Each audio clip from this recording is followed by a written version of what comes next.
Hi!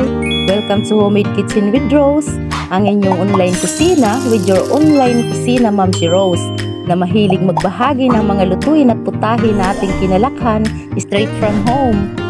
At ang lulutuin naman natin ngayon ay para sa mga mahihilig sa seafood. Ito ay ang buttered garlic shrimp in tomato sauce. Narito ang ating mga ingredients. 1/4 kilo ng hipon, bawang, sibuyas, dahon ng sibuyas, ketchup, butter, paminta, konting asin, at konting magic sarap. Ito po ay mga pampalasa para lalong sumarap yung ating lutuin.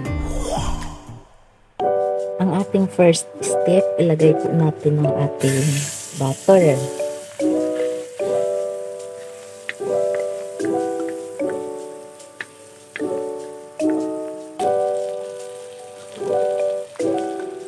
Ilagay po natin ang ating bawang.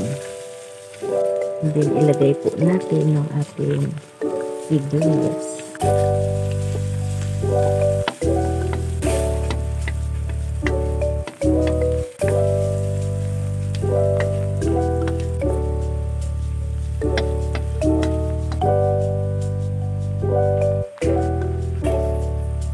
And then ilagay po natin ang ating hipon.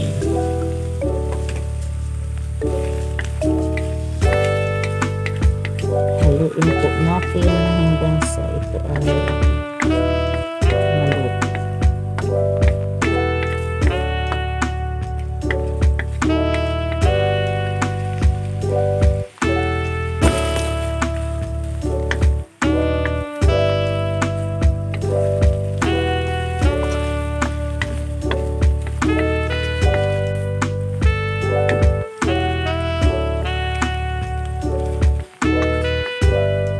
Ilagay na po natin guys ang ketchup.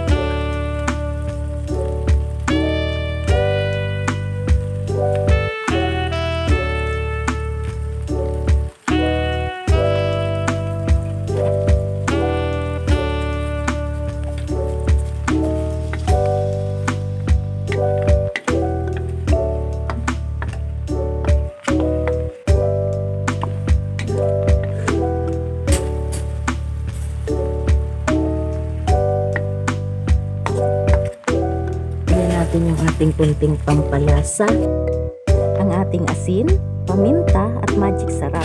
Pagkatapos ay halu-haluin ito at saka hangin. Maaari na nating ihain ang ating buttered garlic shrimp in tomato sauce.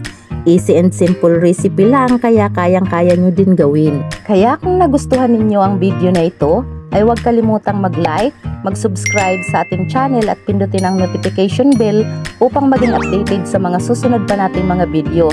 Salamat and thank you for watching!